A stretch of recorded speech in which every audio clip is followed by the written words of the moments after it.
And we're back mga kawaw Mindoro.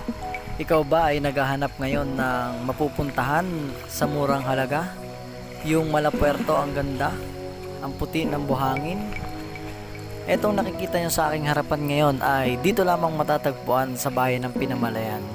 Dito sa Sitio Lower Bongol, Barangay Pili. Napakaraming magagandang resort dito, at kung nakikita nyo naman ay hindi din magpapatalo sa Puerto Galera dahil meron din silang white sand. And speaking of mura mga kawaw Mindoro, sa halagang 25 makakapasok ka na dito at makikita mo na ang napakagandang beach.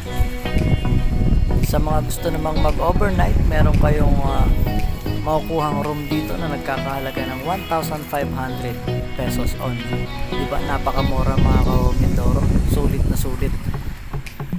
Sa mga nagtatanong kung paano makakarating sa lugar na ito, ay kapag nandun na kayo sa bayan ng Pinamalayan, especially nandun kayo sa may plaza ng Pinamalayan, napakadali lang ipagtanong.